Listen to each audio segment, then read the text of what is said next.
Any Bharat 24ৰ প্ৰতিগৰাকী দৰ্শকলৈ আন্তৰিক অভিনন্দন জ্ঞাপন কৰি ষ্টুডিঅ'ত মই দিগন্ত কুমাৰ নাথ আৰম্ভ কৰিবলৈ লৈছোঁ আমাৰ নতুন অনুষ্ঠান মনৰ কথা। মনৰ কথা ইয়াত আমি মনৰ বতৰা লওঁ। এই অনুষ্ঠানত মানুহৰ সমাজ জীৱনৰ বিভিন্ন ক্ষেত্ৰৰে জড়িত বিভিন্ন ব্যক্তিৰ মনৰ খবৰ মনৰ বতৰা বিলাই আমি আৰম্ভ কৰিছোঁ এই নতুন অনুষ্ঠান মনৰ কথা। আজি এই অনুষ্ঠানত আপোনালোকৰ সৈতে মনৰ বতৰা ভাগ বতৰা কৰিবলৈ আমি এগৰাকী বিশিষ্ট সংগীত জগতৰ বিশিষ্ট ব্যক্তিক ইয়ালৈ আমন্ত্ৰণ কৰি আনিছোঁ। তেখেত বিশিষ্ট সংগীত পৰিচালক, বিশিষ্ট সুৰকাৰ আৰু সাংগীতিক জগতৰ বিভিন্ন ক্ষেত্ৰৰে জড়িত এগৰাকী বিশিষ্ট ব্যক্তি অৰূপজ্যোতি পাটগিৰি, যিগৰাকী বাপী নামেৰে এই জগতখনত পৰিচিত, সাংগীতিক জগতখনত পৰিচিত। আমি বাপীৰ মনৰ খবৰ মনৰ বতৰা লোৱাৰ পূৰ্বে আমি উপভোগ কৰিবলৈ বিচাৰিছোঁ, আমি দৰ্শকক উপভোগ কৰিবলৈ আহ্বান জনাইছোঁ। তেখেতে সজ্জা কৰা, তেখেতে তৈয়াৰ কৰা, তেখেতে প্ৰস্তুত কৰা এই গীত।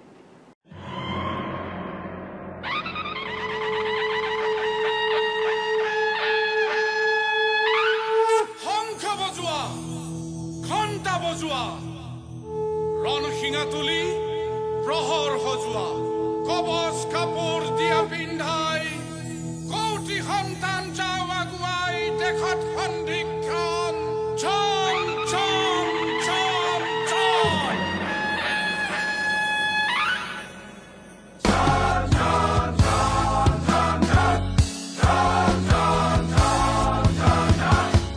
আজি কৰিছো জীৱন পণ,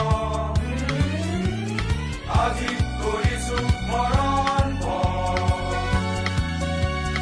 আজি কৰিছো জীৱন পণ, আজি কৰিছো মৰণ পণ। মৰণক আমি চিনিব লাগিব, মৰণক আমি চিনিব লাগিব। কৰিছো চৰম পণ, কৰিছো চৰম পণ, কৰিছো লাচিৰ পণ, কৰিছো লাচিৰ পণ। ঝান ঝান ঝান ঝান ঝান ঝান ঝান ঝান ঝান। হয়, জন জন জন, আজি কৰিছোঁ জীৱন পণ, আজি কৰিছোঁ মৰণ পণ, মৰণক আমি জিনিব লাগিব।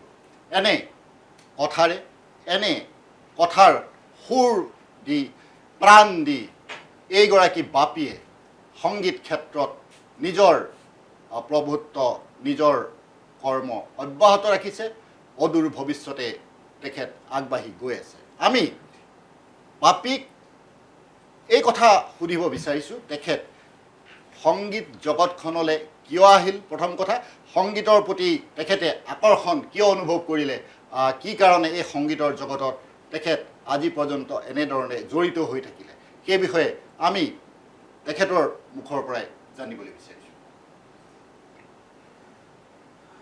আচলতে মই সৰুৰ পৰা সংগীতৰ মাহল এটাত আছিলোঁ। তাৰমানে মোৰ ঘৰ গোৱালপাৰা। সৰুতে, বহুত সৰুতে, মই মনত 4-5 বছৰতে মোৰ মাহী গান গাইছিল, ডক্টৰ ৰাণু বৈশ্য। চ' সেই সূত্ৰে আমাৰ মানে ককাহঁতৰ ঘৰত, মাৰ মানে দেউতাকৰ ঘৰত এটা সাংগীতিক মাহল আছিল, সাংগীতিক মাহল আছিল। তো ৰাণু মাহীয়ে মোক একচুৱেলি প্ৰথম মিউজিকত সেই সৰুতে আনিছিলে, গান গাইছিলে, গান শিকাইছিলে। আৰু সেই সময়ত ইমান ধুনীয়া মাহল এটা আছিল যে তাত প্ৰয়াত জিতেন ডেকাও গৈছিল। জিতেন মামা বুলিয়ে মাতিছিলোঁ, কাৰণ গোৱালপাৰাত সৰু টাউন চব মোৰ মামাই। আৰু তেতিয়া বিভিন্নজনে চিনাকিয়ে গীটাৰ বজায়, মেণ্ডলিন বজায়, ড্ৰামছ বজায়। চ' সেই মাহলটোত থাকি বয়স আগবাঢ়ি গৈ আছিলে, আকৰ্ষণ খুব আকৰ্ষিত হৈ আছিলোঁ। চ' তেনেকৈ মোৰ আৰম্ভ হৈছিলে। তাৰপাছত মোক মাহীয়ে এখন সংগীতৰ স্কুলত প্ৰথম গান গাব মোক দিছিলে। চ' গান অলপ শিকি আকৌ তবলাটো নাম লিখিলোঁ গোৱালপাৰাত। চ' তেনেকৈ সেই আৰম্ভ হ'ল। আৰম্ভ কৰি কৰি কৰি তাৰপাছত কলেজত গ'লোঁ। কলেজত তো সেই সংগীতৰ চৰ্চাটো বহুত আছিলে। আৰু তেতিয়া মই যেতিয়া কলেজ যাওঁ তেতিয়া মাহী বিয়া হৈ ওলাই আহিলে গুৱাহাটীলৈ। তেতিয়া মই প্ৰথম মোৰ আইতাই মানে মোৰ মেট্ৰিক পাছ কৰাৰ পাছত এখন মেণ্ডেলিন দিছিলে প্ৰথমে। মেণ্ডেলিনখন শিকিব ল'লোঁ সম্পৰ্কীয় মামা এজনৰ ওচৰতে, ধীৰু মামা বুলি কয়। তো সেই আৰম্ভ হ'ল কলেজত। মানে তেতিয়া আৰু বেছ উদ্যম, মেণ্ডেলিন 3 মাহ শিকে কলেজত প্ৰগ্ৰেম কৰিব ধৰিলোঁ। চ' তেনেকৈ গ'ল। তো সেই সময়তে মোৰ কলেজৰ ফাৰ্ষ্ট ইয়েৰতে মোৰ মনত আছে যে মই কম্প'জ কৰাটো কিবা বেছি ভাল পোৱা হ'ল। আৰু এইখিনিতে এটা কথা ক'ম, মই যদিও গান গাইছিলোঁ সৰুতে, তেতিয়া মোৰ মামাহঁতে আৰু গীটাৰ বজাইছিলে, মেণ্ডেলিন বজাইছিলে। মোৰ কিবা একম্পেনিমেণ্টৰ মানে হেৰিটো অলপ বেছি ভাল লগা হ'ল। মানে আকৰ্ষণ একম্পেনি কৰি বেছি ভাল লগা হ'ল। তো তেতিয়াৰ পৰাই মোৰ এটা যে নাই একম্পেনি কৰিম আৰু লগতে মই মানে সৃষ্টি কৰিম। এই সৰুৰ পৰা মোৰ সেইটো ভাৱ আছিলে। তো এনেকৈ কলেজত আহিলোঁ। কলেজত আহি বিভিন্নজনৰ সান্নিধ্যতা পালোঁ। তাতে সেই সময়ত উদয় শংকৰদেৱ, জয়ন্ত মেধিৰ মানে আমাৰ ছিনিয়ৰ। আৰু তেতিয়া মই সান্নিধ্যতা পাইছিলোঁ আদিল হুছেইন। তেওঁ মই মানে একে ক্লাবৰে আছিলোঁ, জেনিথৰ। তাৰমানে আদিলদাহঁত মোতকৈ 5 বছৰ মানে ছিনিয়ৰ হয়। আদিলদা মই একেখন স্কুলতে পঢ়াম, কিন্তু ছিনিয়ৰটো সেই সূত্ৰে তেওঁলোকৰ যিখিনি তেওঁলোকে কৰিছিলে সেই সময়ত খুব মানে উৎসাহিত হৈছিলোঁ, খুব ভাল লাগিছিলে। তো তেনেকৈ এটা মাহলত মই একচুৱেলি মই আগবাঢ়ি গৈছোঁ আৰু ডাঙৰ দীঘল হৈছোঁ। আহি তেনেকৈ কম্প'জ কৰিব ল'লোঁ। কম্প'জ কৰিব লগতে মোৰ এটা হেৰি আছিলে কি, সেই সময়ত মই আমাৰ শ্ৰদ্ধাৰ জে.পি. দাৰ সুৰবিলাক বা তেওঁৰ এৰেঞ্জমেণ্টবিলাক মই খুব ভাল পাইছিলোঁ। অলপ হেৰি লাগে। তো খুব আকৰ্ষিত হৈছিলোঁ যে এনেকুৱা হ'ব পাৰিলে ভাল। তো এনেকৈ কৰি থাকিলোঁ, মেণ্ডেলিন বজালোঁ। মেণ্ডেলিনবিলাকো তেতিয়া মই আকৌ নিজৰ কম্প'জিশ্যন বজাওঁ, মানে সৃষ্টি কৰি এনেই আৰু। তো এনেকৈ মই কলেজত বজাওঁতে ভ্ৰমত খুৰা বোলে আছে মানে গোৱালপাৰাতে, তেওঁ ক্লাছিকেল শিকায়। তেওঁ মোক মাতি নিলে, মোক ক'লে তই বজাইছ, তই অলপ লাইনত শিকচোন। তাৰপাছত মোক ৰাগাৰ শিক্ষা দিলে। আৰু সেই তেতিয়া ৰাগাৰ শিক্ষা দিয়াৰ পাছত তেতিয়া মোৰ মনস্তাত্ত্বিক দিশটো আৰু ৱাইড হৈ গ'ল যে মিউজিকৰ হেৰিৰ ক্ষেত্ৰত। তো এইখিনি গোৱালপাৰাত মোৰ খুব সংক্ষেপে গোৱালপাৰাত থকা সময়ত। পাছত আপোনাৰ পৰৱৰ্তী পৰ্যায়ত গুৱাহাটী বিশ্ববিদ্যালয়। তাৰপাছত মই আহিলোঁ গুৱাহাটী বিশ্ববিদ্যালয়ত পঢ়িব আহিলোঁ। গুৱাহাটী বিশ্ববিদ্যালয়ত পঢ়িব আহি মই হোষ্টেলত থাকিলোঁ। তাতে এটা মই সাংঘাতিক মাহল পালোঁ, য'ত সংগীতৰ বা সৃষ্টিৰ মাদকতাটো কি, মানে এনেকুৱা হৈছিল যে মোৰ লগৰ জুনিয়ৰ কিবা এটা কম্প'জ যেতিয়া কৰিম, পিছদিনাৰ পৰা হোষ্টেলৰ বাৰান্দাত গুণগুণনি। সেইটোৱে মোক বহুত ইনস্পায়াৰ কৰিলে সেইটোৱে। আৰু বহুত চৰ্চা, মোৰ লগৰ তেওঁলোকৰ সিহঁতেও বহুত মোক প্ৰেৰণা দিছিলে বা জুনিয়ৰবিলাকো বহুত প্ৰেৰণা দিছিলে। চ' এনেকৈ থাকোঁতে মোৰ এটা হেৰি মনত আছে, প্ৰয়াত ৰথীন টিমু, মোৰ বন্ধু, তেওঁ এতিয়া নাই। 15 অক্টোবৰ 1998 চনত তেওঁ ক'লে, অৰূপ হেৰি আমি তেতিয়া কেছেটৰ দিন আছে, আমি এটা কেছেট কৰিব লাগিব বুজিছ চব কম্পজিশ্যনটোৰ তই হেৰি কৰিব লাগিব তাৰপিছত তেতিয়াও মই গুৱাহাটী ইউনিভাৰ্চিটিত বহুত কৰিছোঁ যেতিয়া গ্ৰুপ চং খুব কৰোঁ তেতিয়া মই আৰু সদায় বেষ্ট পাওঁ দেই গ্ৰুপ চং তেতিয়া মই সদায় বেষ্ট মোৰ হেৰিবিলাক বেষ্ট উৎসাহজনক কথা এইটো হোষ্টেলত ট্ৰিমেণ্ডাছ ছাপৰ্ট আছিল মোৰ হোষ্টেলটো 84 আছিলে যিয়ে মোক বহুত প্ৰেৰণা দিছে সংগীত জগতত তাৰপাছত এই কথাটো 15 অক্টোবৰ 1998 চনত প্ৰথম টিমুঙে ৰথিন টিমুঙে কৈছিলে পৰৱৰ্তী পৰ্যায়ত মোৰ লগৰ টিমুং ৰাজীৱ বৰা ঠেঙাল তাৰপাছত মোৰ জুনিয়ৰ হেমন্ত শৰ্মা আৰু গোটেই পবিত্ৰ ৰাভাগ আৰু বহুত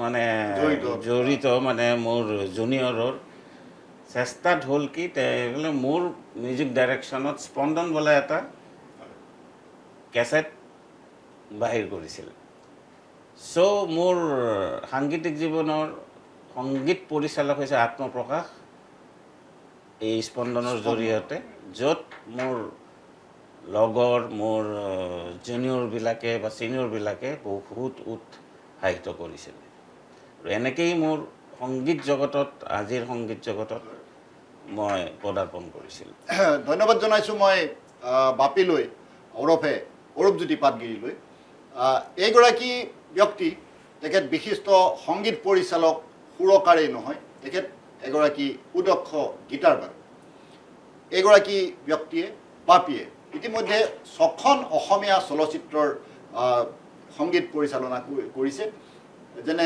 আমি ক'ব পাৰোঁ বগলী বগা ফুট দি যা অধ্যায় মৰিচিকা প্ৰত্যাহ্বান আহি আছে আৰু মি এণ্ড মাই চিষ্টাৰ এই 6খন অসমীয়া চলচ্চিত্ৰৰ নাম আমি উল্লেখ কৰিব পাৰোঁ যি কেইখন চলচ্চিত্ৰত এইগৰাকী সংগীত পৰিচালকে সুদক্ষ পৰিচালনাৰে নিজৰ অস্তিত্ব বিদ্যমান কৰি ৰাখিছে একে সময়তে তেখেতৰ 7টাকৈ সংগীতৰ এলবাম ইতিমধ্যে প্ৰকাশ হৈছে সম্প্ৰচাৰিত হৈছে এইকেইটা হৈছে মৌপিয়া নষ্টালজিয়া নষ্টৌটিপ পাহি স্পন্দন জন জন জন আৰু দৃষ্টি এনে এগৰাকী ব্যক্তিক আজি আমাৰ অনুষ্ঠানত পাই আজি আমাৰ মনৰ কথাৰ মেজত পাই আমি নিঃসন্দেহে উৎসাহিত হৈছোঁ আমি আনন্দ লাভ কৰিছোঁ আমি এতিয়া বাপীক এই কথাটো সুধিব বিচাৰিছোঁ যে তেখেতে এই সাংগীতিক ক্ষেত্ৰত নিজৰ যি সপোন আছিলে সেই সপোন ফলৱতী কৰিব পাৰিছেনে বা এই ক্ষেত্ৰখনত তেখেতে লাভ কৰা স্মৰণীয় অভিজ্ঞতা সংক্ষেপে ক'ব নেকি সপোন ফলাফলিত হৈছে বুলি একে উশাহতে কোৱা দিগদাৰ হ'ব তথাপি সপোন আছে বিভিন্ন কাম কৰা বিভিন্ন প্ৰজেক্ট কৰা মনত পুহি ৰাখিছোঁ কিছু দূৰ সফল হৈছোঁ কিন্তু সফল হ'ব আৰু বহুত বাকী আছে বহু দূৰ বাট আছে যাৰ কাৰণে এতিয়াও অধ্যয়ন মই মিউজিক অধ্যয়ন এতিয়াও বৰ্তাই ৰাখিছোঁ কাৰণ মই বিশ্বাস কৰোঁ যে মই যিমানে পঢ়িম যিমানে শিকিম সিমানে মোৰ কনচেপ্ট মিউজিকেল কনচেপ্ট সদায় মানে আপডেট হৈ থাকিব আৰু আজিকালি ডেটত আপডেট হ'বই লাগিব ক'ত কি চলি আছে সময়গতত আমি জানিবই লাগিব তেতিয়াহে মই ভাবোঁ মোৰ সফলতাৰ সেই এটা পৰিচয় দিব বাপীয়ে এটা গুৰুত্বপূৰ্ণ কথা কৈছে বৰ্তমানৰ সময়ত আমি প্ৰত্যেক মানুহেই প্ৰত্যেক নাগৰিকেই আপডেট হৈ থাকিব লাগিব কাৰণ সময় ইমান আগুৱাই গৈছে সময়ৰ লগত যদি আমি একেলগে খোজ মিলাব নোৱাৰোঁ তেতিয়াহ'লে আমি নিশ্চয়কৈ বহুত দূৰ পিছুৱাই যাম এইটো বৰ দুখৰ কথা হ'ব আমাৰ বাবে মই বাপীক আৰু এটা কথা সুধিব বিচাৰিছোঁ তেখেতৰ এই কামৰ ক্ষেত্ৰখনত সংগীতৰ এই ক্ষেত্ৰখনত বাধা লাভ কৰিছেনে নাই আৰু বাধা যদি লাভ কৰিছে তেখেতে কেনেদৰে সেই বাধা প্ৰতিহত কৰে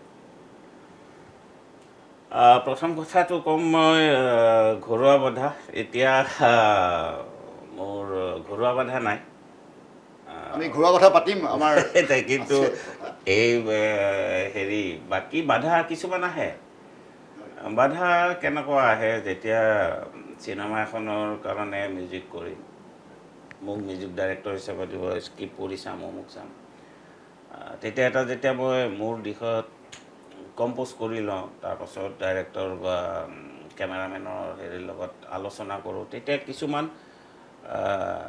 কনচেপ্ট বহুত আলোচনা কৰিব লগা হয় বা বহুত যুক্তি দিব লগা হয় যে মই সেই মিউজিকটো মই কিয় কৰিছোঁ, why I have chosen that music.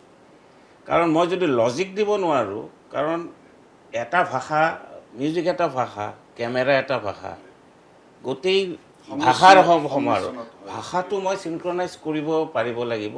মোৰ যিমান দায়িত্ব আছে ডাইৰেক্টৰৰো সিমান দায়িত্ব, যে ভাষাটো। চ' সেই পৰ্যায়ত মই এই যে আপডেট হৈ থাকিব লাগিব, কৈছোঁ যে মোৰ কনচেপ্টটো মই আপডেট কৰি থাকিব লাগিবই। বিকজ মই সেই পৰ্ট্ৰেশ্যনটো মই যেতিয়া এটা কম্প'জ কৰিম, যে মই গানটোৰ এই মিউজিকটো মই কিয় কৰিলোঁ, এনেই এটা মিউজিক দিলে গান হৈ যায়, কিন্তু সেই চিনেমাখনত যে মই কিবা কেমেৰা এংগেল ভাবি কৰিছোঁ, নে মই কি কাৰণে মই হোৱাইট শ্বটৰ কাৰণে মই হেৰি কৰিব খুজিছোঁ। চ' এইবিলাক হেৰি কৰোঁতে কেতিয়াবা অলপ ইফাল সিফাল হয়, যে মই যিটো মিউজিক কৰিছোঁ পিছত দেখিছোঁ যে মিউজিকটো মই যিমান ৱাইডনেছত ভাবি এটা মিউজিকটো কৰিছোঁ, সেই ৱাইডনেছটো কেতিয়াবা পোৱা নাযায়। তথাপি যিখিনি পাৰোঁ সেইখিনি মই কমিউনিকেট কৰি দিওঁ, এইটো কথা, এইটো কৰিঅ'গ্ৰাফাৰকো কৈ দিওঁ যে এনেকৈ কৰিলে এইটো। কাৰণ চাব যে মিউজিক গোটেই একেই বস্তু, কিন্তু চবৰে ফিলচফি বা কনচেপ্ট বেলেগ থাকিব। এতিয়া প্ৰথম কথা হৈছে গানটো মই চিনেমাখনত দিব গৈছোঁ ন, গানটো দিব যেতিয়া মই গৈছোঁ, যে মোৰ মানে যুক্তিটো হৈছে কি, যে মই এই মিউজিকখিনি মই কিয় কৰিলোঁ, বা ইয়াতে আমাৰ ভাষাৰ কিছুমান জাগ আছে, পটভূমিত মই সেই গানটো কিয় কৰিলোঁ, সেইটো কেতিয়াবা অলপ ইফাল সিফাল হয়, তথাপি মিলাই লওঁ আৰু যে নাই এই বস্তুটো এনেকুৱা আহে। যেতিয়া ভালকৈ বুজি পায় তেতিয়া এইখিনি ঠিক হৈ যায়। বাধা সকলোতে থাকে, সকলো ক্ষেত্ৰতে বাধা থাকে। তেনেধৰণে বাপীয়ে নিজৰ যাত্ৰা আগুৱাই যাওঁতেও বাধা পাইছে, আৰু বাধা কেনেদৰে প্ৰতিহত কৰিব লাগে সেই কথাও তেখেতে আজিৰ অনুষ্ঠানত মুকলিভাৱে ব্যাখ্যা কৰিছে। আমি তেখেতক ধন্যবাদ জনাইছোঁ। আৰু এই সময়ত অনুষ্ঠানৰ মাজতে আমি বাপীৰ দ্বাৰা পৰিচালিত এখন চলচ্চিত্ৰৰ এই গীতটি শুনিব বিচাৰিছোঁ। আহি আছে সবাক ছবি অবাক কৰি যায়, মুখাৰ আঁৰৰ মুখবোৰে ঠগেছে লুচাই, ৰঙে ৰঙীন দুনিয়াতে খাই ভাই ঠগি খাই। আহি আছে সবাক ছবি অবাক কৰি যায়, মুখাৰ আঁৰৰ মুখবোৰে ঠগেছে লুচাই।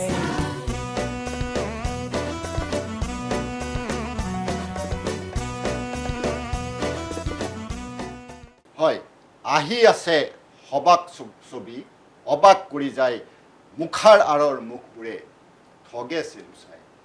গুৰুত্বপূৰ্ণ গীত, গুৰুত্বপূৰ্ণ কথা। এই কথাত এনেদৰে সজাইছে বাপীয়ে ওৰফে অৰূপজ্যোতি পাটগিৰি। মই তেখেতক সুধিব বিচাৰিছোঁ, বৰ্তমান অসমৰ সংগীত জগতৰ গতি কোন দিশে, মানে ব্যৱসায়িক দিশত সফল বুলি আপুনি ভাবেনে? অসমৰ সংগীত জগতখন বৰ্তমান ইয়াত বহুত কথা সামৰিব পাৰে। ধৰক আমি কেছেটৰ সেই দিনৰ কথাও আছে, ৰেডিঅ' কেছেট, তাৰ পৰা আহি VCD, গোটেই কথাবিলাক আছে। এতিয়া সেই ক্ষেত্ৰতে মই ক'ব খুজিছিলোঁ, কাৰণ এটা কথা আছে যে চেঞ্জ ইজ কনষ্টেণ্ট। চ' আমি যেতিয়া কেছেটৰ দিনৰ পৰা আমি কৰিছিলোঁ, ফ্ল'ৰতে মিউজিক কৰিছিলোঁ, আৰু মোৰ প্ৰথম এলবামটো যে কৈছোঁ স্পন্দন, সেইটো ফ্ল'ৰ মিউজিক আছিল, জ্যোতিচিত্ৰ বনত কৰিছিলোঁ। চ' আমাৰ দিনত আছিল কেছেটৰ ব্যৱসায়টো এটা মানে ইমান আগৰণুৱা এটা ইণ্ডাষ্ট্ৰী আছিলে। এটা এনেকুৱা কিউৰিচিটি থাকে যে কেছেটটো এৰিলে হয় কি, আমাৰ এটা সেই সময়ত অভিজ্ঞতা এটা কৈছোঁ, এটা চাইক'লজি আছিল যে জখলা বন্ধাত মানে যেতিয়া বিৰাট বাজিব তেতিয়া এটা মানে ভাবি ল'ব পাৰোঁ যে এইটো চলিছে। আৰু মানে জনপ্ৰিয়তা পাইছে। জনপ্ৰিয়তা পাইছে জখলা বন্ধাৰ মানে তাতে হয় কি গাড়ী চাড়ীবিলাক আপাৰ আচামৰ এইফালে খুব যায় তাতে ৰখে আৰু তেতিয়া চাহ ভাত খাব তেতিয়া মানে চাৰিওফালে সেই কেছেটৰ হেৰি বাজি থাকে। ইফালে বাজিব। তাৰপাছত এটা পইণ্ট আছিল গুৱাহাটীত এই উদ্দেশ্যনাত আছিল পণ্ডিতৰ পাণ দোকান এখন আছিল উদ্দেশ্যনা চিনেমা হলটোত, সেইটো আছিলে। আৰু এটা আছিলে আপোনাৰ এই দুধনৈ বঙাইগাঁও গোৱালপাৰা আৰু সিফালে ধুবুৰী। চ' কিন্তু এটা চাইকলজি আছিলে কি জখলাবন্ধাত যেতিয়া অলপ বাজে বোলো নাই এই বস্তুটো অলপ যাব, ল'ব লাগিব। চ' সেই দিনৰ পৰা আমি মানে সেই কিউৰিচিটি থকাৰ পৰা আমি মিউজিক কৰা। চ' এতিয়া সেইটো এটা তাৰপাছত আহিলে CD আহিলে। CDৰ দিনত অলপ কনচেপ্টটো চেঞ্জ হ'ল যদিও ডিষ্ট্ৰিবিউটৰ আছিলে, কিন্তু এতিয়া সংগীত জগতখন মানে মই এতিয়াই কৈছোঁ যে চেঞ্জেছ কনচেপ্ট এতিয়া বেষ্ট অন ছ'চিয়েল মিডিয়া এনেকুৱা টাইপ, মানে ছ'চিয়েল মিডিয়াত নিৰ্ভৰ কৰে, ছ'চিয়েল মিডিয়াৰ ওপৰতে বেছি নিৰ্ভৰ কৰে। বা ৰিটাৰ্ণটো হয় কেনেকৈ, ৰিটাৰ্ণটো ভিউজৰ ওপৰত হয় ৰিটাৰ্ণটো। কিন্তু কথাটো হৈছে কি এই নতুন প্ৰজন্মই সেই প্লেটফৰ্মখনতে একাষ্টম হ'ব পাৰিছে আৰু তেওঁলোকে বেছ কৰি সেই প্লেটফৰ্মখনে বেছ কৰি আগুৱাই গৈ আছে। কিন্তু কথাটো হৈছে তাতে ব্যৱসায় দিশটো এতিয়া ক'ৰবাত যেন অলপ হেম্পাৰ হৈছে সেনেকুৱা অনুভৱ হয়। কাৰণ বিভিন্ন হেৰি ক্ষেত্ৰত বা ইণ্ডাষ্ট্ৰিটোৰ ক্ষেত্ৰতে যিবিলাক ষ্টুডিঅ' আছে মই ফ্ৰিকুৱেণ্টলি গৈয়ে থাকোঁ কাম কাজ বা হেৰি কৰাৰ কাৰণে। আগৰ যিটো মাহল আছিল বা আগৰ যিটো কাম কাজৰ হেৰি আছিল সেইটো নাই এতিয়া বহুত মানে নাই। কিয় তাৰো বহুত কাৰণ আছে, কাৰণ আজিকালি ৰিটাৰ্ণটো সীমিত হৈ গৈছে। কিমান কম খৰচত প্ৰডাক্ট এটা ভালকৈ দিব পাৰে দ্য বেষ্ট আজিকালি চিন্তাটো সেইটো, কাৰণ ৰিটাৰ্ণটোও লাগিবতো। বস্তু এটা যেতিয়া এৰি দিয়া হয় খৰচা আছে, সেই ৰিটাৰ্ণটোও লাগিব। চ' ৰিটাৰ্ণটো কৰাৰ ক্ষেত্ৰত এতিয়া আগৰ সেই মাহলটো মই বিচাৰি নাপাওঁ। সেইখিনি সমস্যা আছে। আৰু দ্বিতীয়তে নতুন প্ৰজন্ম ভাল কাম কৰি আছে, খুব ভালেই কৰি আছে তেওঁলোকে। বহুত মই চাওঁ বহুত ভালো গান গায়। আপোনাক সুধিম বুলিয়ে ভাবিছিলোঁ যে মানে নৱপ্ৰজন্মৰ যি সংগীতৰ সাধনা, এই সাধনাক লৈ আপুনি সন্তুষ্টনে? চাওক, নৱপ্ৰজন্মৰ সাধনাটো হৈছে কি তেওঁলোকে সাধনা কৰে। আজিকালি যেনেকৈ আমাৰ দিনত ট্ৰিনিটি কোৰ্চ নাছিল, ৰয়েল কোৰ্চ নাছিল, বাহিৰত যোৱাৰ হেৰি নাছিল, সুবিধাটো খুব সীমিত আছিল। আজিকালি অপেন হৈ গৈছে। চ' শিকাৰ ক্ষেত্ৰত এতিয়া দেখিছোঁ নৱপ্ৰজন্ম বহুত তালে সেই পৰ্যায়লৈ গৈ আছে। আৰু যিবিলাক গান গায়, কম্পজিশ্যন কৰে মানে ইন কণ্টেক্সট টু ৱৰ্ল্ড ভাবি কৰে। চ' সেইটো এটা পজিটিভ ছাইড। ইয়াৰ লগতে এটা বস্তু মই মন কৰোঁ কেতিয়াবা, হয় কি ভাল কৰে চব, কিন্তু হয়তো আমাৰো ভুল হ'ব পাৰে সেই ভাষা সংস্কৃতি, অসমৰ সংস্কৃতি কি হয়তো উপস্থাপন কৰিব পৰা নাই সঠিক দিশত। হয় কি প্ৰনাউন্সিয়েশ্যন কিছুমান শুনো যেতিয়া মানে কম্পজিশ্যনটো ৱেষ্টাৰ্ণে কৰিছে, ঠিক আছে ফাইন, কিন্তু যেতিয়া লেংগুৱেজটো ৰে ক'ব, মই গৈছিলোঁ ক'ব, চ' সেই বস্তুটো কিন্তু ধ্বংসকাৰী হয়, বেয়া। বিকজ সেই বস্তুটোৱে ভাষাটো ধ্বংস কৰা হৈছে বা সংস্কৃতি এট ডেট মমেণ্ট বুজিব পাৰি যে ভাষা সংস্কৃতিটো বুজিব পাৰে। কাৰণ চাব, এখন ৰাজ্য কিমান চহকী, প্ৰথম আৰম্ভ হ'ব কিন্তু ভাষা সংস্কৃতিৰ পৰাই সমীক্ষা আৰম্ভ হ'ব। কাৰণ এখন ৰাজ্যত গদ্য, পদ্য, কবিতা, জতুৱা ঠাঁচ আদি যিমানে মানে উন্নত হয় সিমানে মাপকাঠিটো বাঢ়ি যায়। চ' আমাৰ অসমীয়া সংস্কৃতি বহুত চহকী, বহুত কৰিব পাৰে। সেই মানদণ্ডটো ঠিকে ৰাখি বাকীখিনি যেনেকৈ ব্লেণ্ড কৰে সেই বস্তুখিনি অলপ মই ভাবোঁ মন দিব নতুন প্ৰজন্মই মোৰ দৃষ্টিভংগীত বাকী আছে, কিন্তু ইয়াৰ মাজতো কম যে বহুত নতুন প্ৰজন্মই সেই লেভেলতো বহুত ভাল কাম কৰি আছে, কিন্তু এনেকুৱা কিছুমান হেৰি দেখিলে অলপ মনটো বেয়া লাগে। দুখ লাগে। এইটো আমাৰ বাপিয়ে এই কথাটো এটা গুৰুত্বপূৰ্ণ কথা কৈছে, নৱপ্ৰজন্মৰ প্ৰতি এই আহ্বান জনাইছে যে আমাৰ ভাষা সংস্কৃতিৰ ঐতিহ্য ৰক্ষাৰ বাবে আমি প্ৰত্যেকজনেই দায়বদ্ধ, আমি প্ৰত্যেকেই সেই দায়িত্ব ল'ব লাগিব। আৰু নৱপ্ৰজন্মই বিশেষভাৱে আমাৰ উচ্চাৰণগত এই যিসমূহ দিশ আছে, এই দিশসমূহৰ প্ৰতি গুৰুত্ব সহকাৰে সাৱধানতা অৱলম্বন কৰা উচিত। কাৰণ ভাষা এটাৰ বা বানান এটাৰ যেতিয়া ভুল আমি উচ্চাৰণ কৰোঁ, সেই উচ্চাৰণে আমাৰ ভাষাটোৰ মানদণ্ড লাঘৱ কৰে। সেইটো এটা বহুত ডাঙৰ গুৰুত্বপূৰ্ণ কথা। মই এইখিনিতেই বাপী জ্ঞাতাৰ্থে আৰু এটা কথা ক'ব বিচাৰিছোঁ যে তেখেতৰ সাংগীতিক যাত্ৰাত বিভিন্নগৰাকী কণ্ঠশিল্পীৰ লগত সান্নিধ্য লাভ কৰিছে। তেখেতে সজোৱা গীত পৰিৱেশন কৰাৰ ভিতৰত কেইগৰাকীমান আমি নাম উল্লেখ কৰিব পৰা মানুহ আছে। প্ৰয়াত কুলদা বৰুৱা, প্ৰয়াত চাৰু গোহাঁই, JP দাস আছে, দীপেন বৰুৱা আছে, শান্তা উজিৰ আছে, জুবিন গাৰ্গ আছে। জুবিন গাৰ্গৰ সম্পৰ্কত আপোনাক আৰু কিছু কথা মোৰ সুধিব লগাও আছে। কাৰণ গুৱাহাটী বিশ্ববিদ্যালয়ত আপুনি জুবিন গাৰ্গৰ লগত সেই সময়ত এটা সম্পৰ্ক বৰ্তাই ৰাখিছিলে। বৰ্তমান কেনে অৱস্থাত আছে বা জুবিন গাৰ্গ সম্পৰ্কে আমি কিছু কথা আপোনাৰ পৰাও জানিব লগা আছে। উত্তম সোণোৱাল আছে, কল্পনা পাটোৱাৰী আছে, জিতুল সোণোৱাল আছে, চাবনা আঞ্জুম আদি বহুগৰাকী কণ্ঠশিল্পীয়ে, বহুগৰাকী গায়কে এই গায়কৰ কণ্ঠ দি এইগৰাকী বাপীয়ে তেখেতলোকৰ এই সংগীতৰ সজ্জা ৰচনা কৰিছিলে। মিউজিক কম্প'জাৰ হিচাপেও তেখেতে এক সুকীয়া আসন লাভ কৰি আছে বৰ্তমান অৱস্থাত। এইখিনিতেই আমি বাপীয়ে প্ৰযোজনা কৰা, বাপীয়ে সংগীত পৰিচালনা কৰা এটি গীত দৰ্শকক শুনিবৰ বাবে আহ্বান জনাইছোঁ।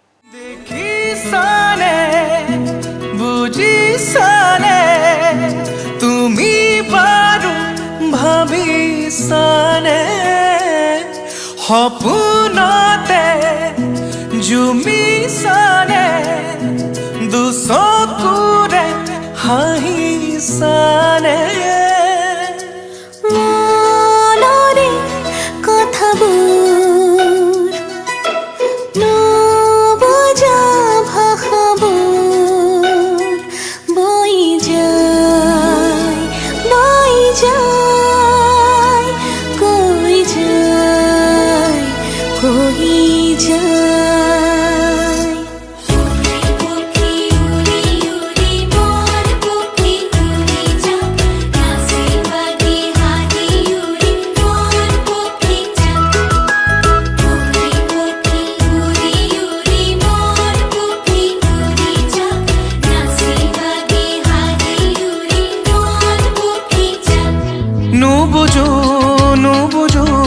নুবুজো একোকে, কবানে তুমি মোক কবানে, মৰিচিকা যে নহয়, মৰম নেযায় হেৰাই, মৰিচিকা যে নহয়, তুমি ৰবা সদায়। মৰিচিকা নামৰ এই ছবিত কেইবাগৰাকীও বিশিষ্ট অভিনেতা অভিনেত্ৰীয়ে অভিনয় কৰিছিলে আৰু এইখন ছবিয়ে সেই সময়ত বিপুল জনপ্ৰিয়তা অৰ্জন কৰিছিলে। তাত আমাৰ বাপীয়ে এনেদৰে গীত সজাইছিলে। মৰিচিকা যে নহয়, দেখিছানে, শুনিছানে, নুবুজা কথাবোৰ বৈ যায়, কৈ যায়। এই গীত এনেধৰণৰ অসংখ্য গীত আছে, অসংখ্য কথা আছে, মনৰ কথাও আছে। আমি পাতি যাম আমাৰ এই অনুষ্ঠানৰ মাজতে। এতিয়া লৈছোঁ কিছু সময়ৰ বাবে বাণিজ্যিক বিৰতি।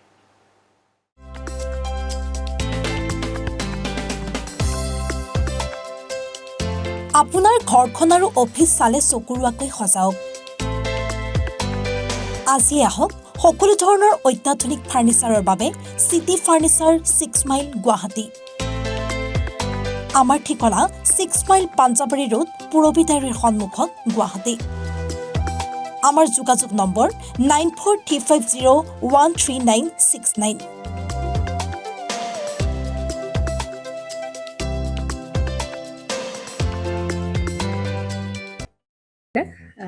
জুবিন গাৰ্গৰ গীতসমূহৰ ওপৰত আধাৰিত গানে কি আনে নামৰ এটা সুন্দৰ অনুষ্ঠান আপোনালোকৰ ওচৰলৈ আহি আছে অতি শীঘ্ৰে।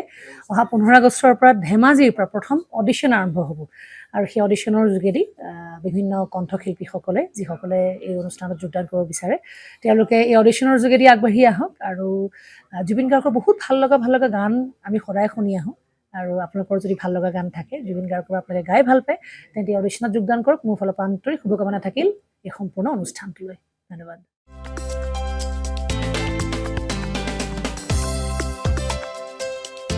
আপোনাৰ ঘৰখন আৰু অফিচ চালে চকুৰোৱাকৈ সজাওক। আজি আহক সকলো ধৰণৰ অত্যাধুনিক ফাৰ্ণিচাৰৰ বাবে চিটি ফাৰ্ণিচাৰ 6 মাইল গুৱাহাটী। আমাৰ ঠিকনা 6 মাইল পাঞ্জাবাৰী ৰোড পুৰবিতাৰীৰ সন্মুখত গুৱাহাটী। আমাৰ যোগাযোগ নম্বৰ 9435013969।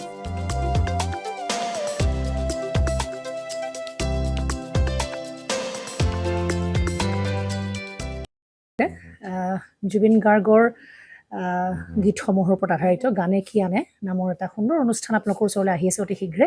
অহা 15 আগষ্টৰ পৰা ধেমাজিৰ পৰা প্ৰথম অডিশ্যন আৰম্ভ হ'ব আৰু সেই অডিশ্যনৰ যোগেদি বিভিন্ন কণ্ঠশিল্পীসকলে যিসকলে এই অনুষ্ঠানত যোগদান কৰিব বিচাৰে তেওঁলোকে এই অডিশ্যনৰ যোগেদি আগবাঢ়ি আহক আৰু জুবিন গাৰ্গৰ বহুত ভাল লগা গান আমি সদায় শুনি আহোঁ আৰু আপোনালোকৰ যদি ভাল লগা গান থাকে জুবিন গাৰ্গৰ আপোনালোকে গাই ভাল পায় তেন্তে এই অডিশ্যনত যোগদান কৰক। মোৰ ফালৰ পৰা আন্তৰিক শুভকামনা থাকিল এই সম্পূৰ্ণ অনুষ্ঠানটোলৈ। ধন্যবাদ।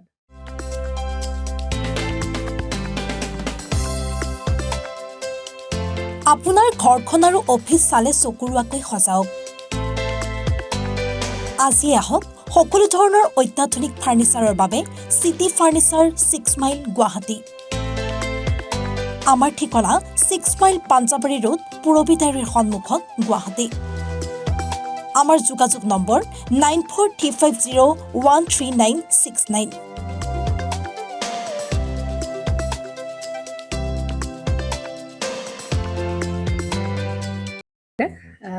জুবিন গাৰ্গৰ গীতসমূহৰ ওপৰত আধাৰিত গানে কি আনে নামৰ এটা সুন্দৰ অনুষ্ঠান আপোনালোকৰ ওচৰলৈ আহি আছে অতি শীঘ্ৰে। অহা 15 আগষ্টৰ পৰা ধেমাজিৰ পৰা প্ৰথম অডিশ্যন আৰম্ভ হ'ব আৰু সেই অডিশ্যনৰ যোগেদি বিভিন্ন কণ্ঠশিল্পীসকলে যিসকলে এই অনুষ্ঠানত যোগদান কৰিব বিচাৰে তেওঁলোকে এই অডিশ্যনৰ যোগেদি আগবাঢ়ি আহক আৰু জুবিন গাৰ্গৰ বহুত ভাল লগা গান আমি সদায় শুনি আহোঁ আৰু আপোনালোকৰ যদি ভাল লগা গান থাকে জুবিন গাৰ্গৰ আপোনালোকে গাই ভাল পায় তেন্তে এই অডিশ্যনত যোগদান কৰক। মোৰ ফালৰ পৰা আন্তৰিক শুভকামনা থাকিল এই সম্পূৰ্ণ অনুষ্ঠানটোলৈ। ধন্যবাদ। বিৰতিৰ পাছত আমি পুনৰ আমাৰ আলোচনাৰ মাজলৈ উভতি আহিছোঁ। আমি মনৰ কথা এই অনুষ্ঠানত আজি মনৰ খবৰ লৈ আছোঁ সংগীত পৰিচালক বিশিষ্ট সুৰকাৰ বাপীৰ পৰা অৰূপজ্যোতি পাটগিৰিৰ পৰা। এইমাত্ৰ তেখেতক আৰু এটা কথা আমি সুধিবলৈ আগবাঢ়িছোঁ। সেই কথাটো হৈছে সংগীত চৰ্চা কৰি অসমত ভাত খাব পাৰিনে, পেটৰ ভাত মোকলাব পাৰিনে, এটা গুৰুত্বপূৰ্ণ কথা বাপীৰ জ্ঞাতাৰ্থে আগবাঢ়িছোঁ। প্ৰথম কথা হৈছে যিটো সময়ত আমি এণ্ট্ৰি মাৰিছিলোঁ সেই সময়ত খুব ভাল অৱস্থা আছিলে এই ইণ্ডাষ্ট্ৰিটোত আৰু মানে সংগীত চৰ্চা কৰি বহুতে উচ্চ আসনলৈ গৈছিলে আৰু মই বিশেষকৈ অসমৰ কথাখিনি কৈছোঁ এতিয়া। তো আজিকালি হৈছে কি, আজিকালি যিহেতু কাম কমি গৈছে, কিয় কাৰণ ব্যৱসায়িক দিশটো মই অলপ আগতে অনুকুৱাইছোঁ যে ব্যৱসায়িক দিশটো আগৰ দৰে নাই। তো এতিয়া এটা লিমিটেশ্যন আহি গৈছে। তাৰ মাজতে বহুতে কৰি আছে বা কৰিও থাকিব, কিন্তু ইটো নহয় যে কেলকুলেশ্যন এনেকৈ কৰিলে নহ'ব যে 100টাত যদি 10জনে পাৰিছে 10জনৰ সফলতাটো লৈ কৰিলেই নহ'ব যে বাকী 90টা কিন্তু অসুবিধা পাই আছে, বিফল হৈছে। উদাহৰণ দিব পৰা যায় কোনে কোনে ভাল কৰি আছে বা এইটোৱে পেচা হিচাপে লৈ কৰি আছে, কিন্তু সেইটো সময়ত যিটো মই আগৰ কথাটো কৈছোঁ তেনেকৈ বহুতে মানে ঘৰ চলাব পাৰিছিলে বা ইনকাম ভাল আছিল, বিকজ ইণ্ডাষ্ট্ৰিটো খুব গ্ৰ' কৰি আছিল। এতিয়া ইণ্ডাষ্ট্ৰিটো সেই গ্ৰ'য়িং সেই style মানে যিটো গ্ৰয়িং এটিটিউড বুলি কয় সেই বস্তুটো নাই এতিয়া টু চাম এক্সটেণ্ট এটা সীমিত হৈ গৈছে চ' সেইকাৰণে মানে হয় কি আজিকালিৰ দিনত মই ক'ম মানে মিউজিকটো এনেকুৱা এটা বস্তু এটা ষ্টেবিলিটি শান্তি মন এটা লাগে শান্ত মন বা ষ্টেবল মাইণ্ডছেট এটা লাগে তেতিয়া মিউজিকটো ভাল হয় তো সেইকাৰণে মই ভাবোঁ কিবা এটা আয়ৰ অইন এটা ব্যৱস্থা কৰি যদি মিউজিকটো আগবাঢ়ি যাব পৰা যায় তেতিয়াহ'লে মই ভাবোঁ সেই ষ্টেবিলিটিটোও থাকিব আৰু মিউজিকবিলাকো ভাল হ'ব নহ'লে আদাৰৱাইজ বহুতে আমি দেখিও আছোঁ বা এছ'চিয়েশ্যনৰো মই মেম্বাৰ চ' বহুত ক্ষেত্ৰত বহুতৰে কষ্ট হয় তো মই সেইকাৰণে এইখিনিয়ে ক'ব পাৰোঁ যে কিবা এটা বস্তু ছাইড ইনকাম এটা কৰি যদি মিউজিকটো কৰিব পৰা যায় তেতিয়াহ'লে মিউজিকটো আৰু ভাল হ'ব বুলি মই ক'ব খোজোঁ ধন্যবাদ জনাইছোঁ মই বাপীক একেল সময়তে সুধিব বিচাৰিছোঁ মানে অকল সংগীত চৰ্চা কৰি বা সংগীতৰ সাধনা কৰি পেটৰ ভাত মোকলাব পৰা অলপ তেখেতে সংশয় প্ৰকাশ কৰা যেন লাগিল এইটো আচলতে খুব আমাৰ কাৰণে খুব শুভ কথা নহয় খুব ভালৰ খবৰ নহয় তথাপি আমাৰ সংগীতৰ সাধনা সংস্কৃতিৰ সাধনা সদায় আমি অব্যাহত ৰাখিব লাগিব আমি আমাৰ সংস্কৃতিৰ ঐতিহ্য আমি আমাৰ সমাজৰ ঐতিহ্য আমি ৰক্ষা কৰি আগবাঢ়ি যাব লাগিব এটা সময়ত গুৱাহাটী বিশ্ববিদ্যালয়ত ৰজন জনাই থকা গুৱাহাটী বিশ্ববিদ্যালয়ৰ সাংগীতিক ক্ষেত্ৰখনত ৰজন জনাই থকা এইগৰাকী অৰূপজ্যোতি পাদ্ৰী ওৰফে বাপী মই এইখিনিতে এটা বেলেগ ধৰণৰ প্ৰশ্ন সুধিব বিচাৰিছোঁ তেখেতক মই সুধিব বিচাৰিছোঁ যে প্ৰেম সম্পৰ্কে তেখেতৰ কি ধাৰণা আৰু একে সময়তে মই তেখেতক এইটোও সুধিব বিচাৰিছোঁ সংগীত আৰু প্ৰেমৰ লগত তেখেতে কিবা সম্পৰ্ক দেখা পায় প্ৰেম এটা অনুভূতি মই যদি কওঁ প্ৰেম এটা অনুভূতি আৰু সেই অনুভূতিটো সংগীত সৃষ্টি কৰা প্ৰেৰণা হিচাপেও ল'ব পৰা যায় গ্ৰহণ কৰিব পাৰি ভাল কথা সেইটো মানে সংগীতৰ সৃষ্টিত প্ৰেমৰ অৰিহণা আপুনি যিটো ক'ব বিচাৰিছে হয় তো সেইটো ডেফিনেটলি আছে আৰু সেইটো মই ক'লোঁ সেইটো এটা অনুভূতি বা স্বৰ্গীয় অনুভূতি যিটো ইনস্পায়াৰ কৰে বহুতকে তো এই সম্পৰ্কে মই সেইখিনিয়ে ক'ম ধন্যবাদ জনাইছোঁ মই অকণমান ঘৰুৱা কথাও এইখিনিতে পাতিব বিচাৰিছোঁ তেখেত যিহেতু বিবাহিত মই এই পাটী ডাঙৰীয়াক আমাৰ বাপীদাক এই কথাটো সুধিব বিচাৰিছোঁ তেখেতৰ এই সাংগীতিক ক্ষেত্ৰখনৰ যাত্ৰা অব্যাহত ৰখাৰ ক্ষেত্ৰত তেখেতে পৰিবাৰৰ পৰা সহায় লাভ কৰে নে বাধা লাভ কৰে নাই পৰিয়ালৰ পৰা সহায় লাভ কৰোঁ কাৰণ ঘৰত কাজিয়া হ'ব বুলি আপুনি নাই একেবাৰে সেইটো একেবাৰেই নাই মানে কেনেকুৱা হয় মোৰ চিডিউলটো কেনেকুৱা মই একচুৱেলি চাকৰিও কৰোঁ চাকৰি কৰে আপুনি চাকৰিও কৰোঁ তাৰ মাজতে সংগীতৰ চৰ্চা মোৰ চিডিউলটো হয় আগবেলা চাকৰি কাম থাকিলে পিছবেলাৰ পৰা ষ্টুডিঅ' বা তেনেকুৱা আৰু যেতিয়া ষ্টুডিঅ'ত সোমাম তেতিয়া হয় কি 12টা বাজে 1টাও বাজে 2টাও বাজে 11:30 বাজে জাষ্ট মই দেৰি হ'লে মই কৈ দিওঁ যে দেৰি হ'ব মই ষ্টুডিঅ'ত আছে সেইমতে কোনোদিন বাধা মোক আৰোপ কৰা নাই তথাপি আৰু মোৰ অকণমান ক'ৰবাত কেতিয়াবা এই এনেকুৱা ধৰণৰ মতভেদ হোৱা নাই নাই সেইটো আজিলৈ হোৱা নাই আৰু মোৰ ছোৱালীজনীও মানে অ'কে একো হেৰি নাই তাইও বুজি পালে যে নাই মানে হেৰি মোক বা বুলি মাতে বাবা বুলি নহয় বা বুলি মাতে বাৰ ষ্টাইলটো এনেকৈ গঢ় দিছোঁ বা গৈ আছোঁ সংসাৰখন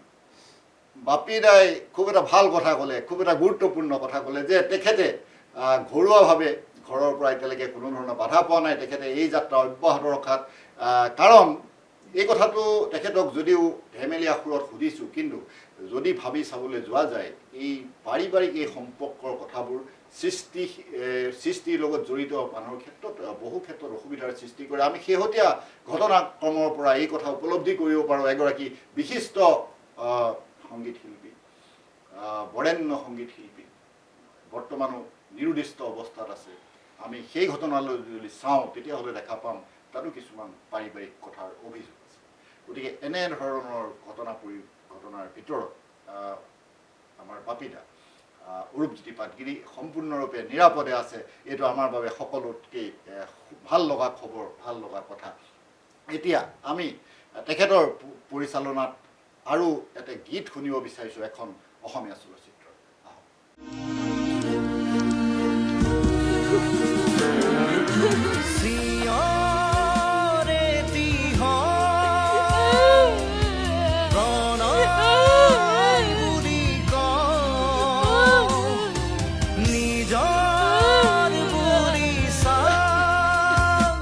লাগে মোক তোমাকে লাগে মোক সপোন সহজ তোমাকে দেখো লগন মিঠা তোমাকে ভাবো এই অনুৰাগে বুকুৰ পাৰতে খেলিছে ভাকুত কুত ফাগুন লগতে বুজাবলে কথাটো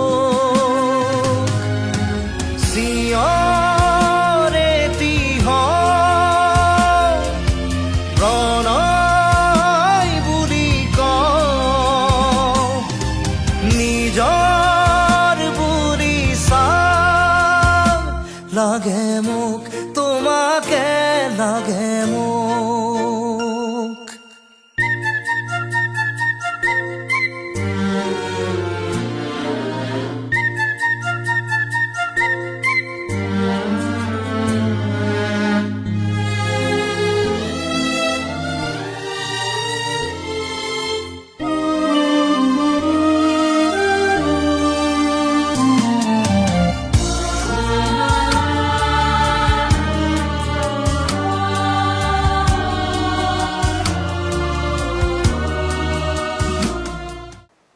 সপোন সহজ তোমাকে দেখো চিঞৰ এটি হওঁ, এনেদৰে গীতৰ কথাত প্ৰাণ ঢালি এইগৰাকী বাপী আগবাঢ়ি গৈ আছে। আমি তেখেতৰ প্ৰতি আমাৰ সদিচ্ছা শুভেচ্ছা সকলো জনাইছোঁ, সদিচ্ছা জনাইছোঁ, শুভেচ্ছা জনাইছোঁ। মই তেখেতক এই কথাটো সুধিব বিচাৰিছিলোঁ, তেখেতৰ প্ৰিয় গায়ক আৰু প্ৰিয় গীতিকাৰ কোন? যিহেতু তেখেত বিভিন্নগৰাকী ব্যক্তিৰ লগত জড়িত এই ক্ষেত্ৰখনৰ, গতিকে প্ৰিয় গায়ক আৰু প্ৰিয় গীতিকাৰ এই দুটা। মোৰ প্ৰিয় গায়ক শ্ৰদ্ধাৰ কিশোৰ কুমাৰজী, শ্ৰদ্ধাৰ প্ৰয়াত লতাজী, আৰু গীতিকাৰ হিচাপে মই ডক্টৰ ভূপেন হাজৰিকা দেৱৰ কথা মই স্বীকাৰ কৰিবই লাগিব। তাৰপাছত ডক্টৰ নিৰ্মল প্ৰসাদ বৰদলৈ মোৰ ভাল লাগে, তেওঁৰ সেই লিখনি শৈলীটো। আৰু লিখনি গীতো আপুনি পৰিচালনা কৰিছে? মই কৰিছোঁ। চ' মই এইটোৰ উত্তৰ এইখিনিয়ে মই দিম যে মোৰ এইকেইজনে প্ৰিয়। আৰু আপোনাক মই এইখিনিত আৰু এটা কথা সুধিব বিচাৰোঁ যে অধ্যায় এই চলচ্চিত্ৰখন কৰি থকা সময়ত, কৰিবলৈ যাওঁতে বা কৰাৰ সময়ত, এনেকুৱা সময়ত আপোনাৰ কেইটামান কিবা খুব গুৰুত্বপূৰ্ণ ঘটনা আছে, এই কথাবিলাক মোৰ কাৰণতো কেতিয়াবা পৰিছিল, অলপ মনত পৰিছিলে অকণমান আগতে, আপুনি যদি আমাক মুকলিকৈ কয়। আচলতে কি হ'ল, অধ্যায়খন শ্ৰদ্ধাৰ অৰূপ মানাদাৰ আছিলে হেৰিখন। তো যেতিয়া মই প্ৰথম মাতিলে জ্যোতিচিত্ৰমনত গ'লোঁ, চাব আহিবা, নিযোগ কৰিব লাগে। তো মই গ'লোঁ, যোৱাৰ পাছত মই চালোঁ চিনেমাখন, এবাৰ নহয় দুবাৰমানে চালোঁ। মানে হৈছে কি, মই চোৱাৰ পাছত মই মান্নাদাক এটা কথা সুধিছিলোঁ যে মান্নাদা এটা কথা কওকচোন। বোলে কি? মই মিউজিক মোক কৰিব মাতিছে, মই যদি আপোনাক এটা প্ৰশ্ন কৰোঁ, বোলো কি যে মই যদি এজ বিং মিউজিক ডাইৰেক্টৰ মই কৈছোঁ যে এই চিনেমাখন অকল এফেক্টছ হ'লে ভাল লাগিব, বাকী একোৱে কৰিব নালাগে, তেতিয়া মোৰ নামটো যাব নাই। মানে ক'লে কি কথা কোৱা আহে? মই বোলো কি কথা কোৱা মানে আপুনি ইমান ধুনীয়াকৈ সজাইছে, কেমেৰাৰ হেৰিখিনি ইমান ধুনীয়া লাগিছে সৰু ঘটনা এটাই মই দেখোন বেছি মিউজিক কৰিব মোৰ ইচ্ছাই যোৱা নাই অকল ইফেক্ট মানে তাৰে হৈ যাব ন মানে ক'লে নাই নাই নাই কিবা হেৰি এইখিনি অলপ কৰিব লাগিব ফ'ক এলিমেণ্টছ কিছুমান মই মানে ক'ব খুজিছোঁ মই বোলো ঠিক আছে মই জেগাবিলাক উলিয়াই লওঁ তো সেইমতে মই জ্যোতিচিত্ৰবনত গ'লোঁ এদিন ডেট ল'লে মই যিহেতু সেইখন চিনেমা মই একো হেৰি কৰা নাই মিউজিক প্ৰগ্ৰেমিং কৰা নাই মই মাতি দিছোঁ ফ'ক এলিমেণ্টছ কাৰণে ফ'কৰ মানুহ মানে তিৱা কাৰ্বি তেনেকৈ ফ'ক ইনষ্ট্ৰুমেণ্টেশ্যন মাতি দিছোঁ গৈ আছে মই কি আগবাঢ়ি আছে মই মিউজিক কৰি গৈ আছোঁ আপুনি মানে বিশ্বাস নকৰিব সেইখন চিনেমা মই 6 ঘণ্টাত মোৰ মিউজিক শেষ হৈছে জ্যোতিচিত্ৰমন 6 ঘণ্টাত শেষ তাৰপাছত ইফেক্টছ কৰা হৈছে আৰু সেইখন চিনেমা যেতিয়া ইণ্টাৰনেশ্যনেল ফিল্ম ফেষ্টিভেলত বহুত গৈছে চ' ভাল লাগে কি তেতিয়া মানে মোক সুধিছিলে বহুত হেৰিয়ে যে জুৰি বা কি মিউজিক কোনে কৰিছে মানে ইমান কমকৈ কৰিছে বা ইফেক্টিভ ৱেট হৈছে চ' সেইটো এটা মোৰ জীৱনত ডাঙৰ সফলতা যেতিয়া যিহেতু বাহিৰৰ বহুতৰ পৰা মই এপ্ৰিচিয়েশ্যন পাইছোঁ চ' এইটো এটা মোৰ চিনেমা জগতত ডাঙৰ অভিজ্ঞতা ভাল লাগিলে আমি এতিয়া বাপিদাক অৰূপজ্যোতি পাটগিৰিক আমি আৰু এটা কথা সুধিবলৈ বিচাৰিছোঁ যে যুৱ প্ৰজন্মৰ হাৰ্টথ্ৰব জুবিন গাৰ্গৰ সৈতে তেখেতৰ কিছু ঘনিষ্ঠতা আছে সেই মই উভতি যাব বিচাৰিছোঁ গুৱাহাটী বিশ্ববিদ্যালয়ৰ সেই চৌহদৰলৈ যি সময়ত যুৱ মহোৎসৱ বা গুৱাহাটী বিশ্ববিদ্যালয়ৰ ভাৰ্চিটি উইক এইবিলাক অনুষ্ঠানত এইগৰাকী বাপিদাই অৰূপজ্যোতি পাটগিৰিয়ে দবদবাই ফুৰিছিল বা বৰ্তমান সময়তো মোৰ হাতত যিমানখিনি তথ্য আছে যে সেই গুৱাহাটী বিশ্ববিদ্যালয়ৰ মোহ তেখেতে এতিয়াও এৰিব পৰা নাই সেই সময়তো জুবিন গাৰ্গৰ লগত তেখেতৰ ঘনিষ্ঠতা আছিল জুবিন সম্পৰ্কত বাপিদাৰ কি ধাৰণা আমি স্পষ্টভাৱে সুধিব আচলতে জুবিন গাৰ্গক মই তেখেতৰ মায়া অনামিকা হিট নোহোৱাৰ আগৰ পৰা পাইছোঁ কেনেকৈ পাইছিলোঁ মই গোৱালপাৰা কলেজৰ পৰা ইউথ ফেষ্টত আহোঁ Zubeen Garg B Borooah J B কলেজৰ পৰা এনেকৈ যায় তো তেতিয়া হৈছিল কি গোৱালপাৰা কলেজ এই গ্ৰুপ ছঙতে বেষ্ট হয় তেতিয়া গ্ৰুপ ছং এটা খুব ডাঙৰ ইভেণ্ট আছিল BKB বোলে হল এটা আছে তাতেই মানে মেজৰ হেৰিবিলাক তাতেই হয় আৰু জুবিন গাৰ্গ যায় ৱেষ্টাৰ্ণ ছঙত পাৰ্টিচিপেট কৰে গ'ল্ড মেডেলিষ্টো হৈছিল তেনেকৈ দুবাৰমান পালোঁ মই জুবিন গাৰ্গক তাতে ইউথ ফেষ্টতে সেই এবাৰ পাছত দুবাৰ আহিলে যেনেকৈ মুখৰ চিনাকি এটা হ'ল তাৰপাছত এনেকৈ হাই হেল্ল' দি তেনেকৈ আৰম্ভ হ'ল জুবিন গাৰ্গ আৰু মোৰ চিনাকি পৰৱৰ্তী পৰ্যায়ত যেতিয়া মই গুৱাহাটী ইউনিভাৰ্চিটিত আহোঁ তেতিয়া মায়া অনামিকা হিট মায়া অনামিকা যেতিয়া সেই জুবিন গাৰ্গেও কৰা শিকাব মানে ইউনিভাৰ্চিটিত আহে ময়ো কৰা শিকাওঁ চ' এনেকৈ গৈ তাৰ মোৰ এটা ভাল চিনাকি হ'ল তো সেই চিনাকিটো বন্ধুলৈ পৰিৱৰ্তিত হ'ল আৰু আজিলৈও মই ভাল বন্ধু বহুত পুৰণা বন্ধু সি মোৰ ভাল লাগিছে মই আমাৰ অনুষ্ঠানৰ সময়ো চমু চাপি আহিছে মই এতিয়া বাপিদাক এই কথাটো সুধিব বিচাৰিছোঁ তেখেতৰ এই সাংগীতিক যাত্ৰাত তেখেতৰ ভৱিষ্যত লৈ তেখেতৰ আৰু কি পৰিকল্পনা আছে পৰিকল্পনা বহুতেই আছে এতিয়া সকলোবোৰ সফল হয়নে নহয় নাজানো মোৰ বিশেষকৈ মন এটা আছে যে মোৰ ফ'কৰ ওপৰত কাম কৰাৰ খুব ইচ্ছা আছে আৰু ফ'কৰ ওপৰত কাম কৰি মই হেঁপাহ পুহি ৰাখিছোঁ যে আন্তঃৰাষ্ট্ৰীয় পৰ্যায়ত মই কেনেকৈ নিব পাৰোঁ অসমৰ ফ'কখিনি চ' সেইটো এটা মোৰ ডাঙৰ আশা আছে চ' আশা পূৰণ হয়গৈ নহয় জানো কিন্তু চেষ্টা কৰি যাম আপোনাৰ আশা পূৰণ হওক বাপিদাৰ আশা পূৰণ হোৱাৰ বাবে আমি এনি ভাৰত 24 গোষ্ঠীৰ ফালৰ পৰা পৰিয়ালৰ ফালৰ পৰা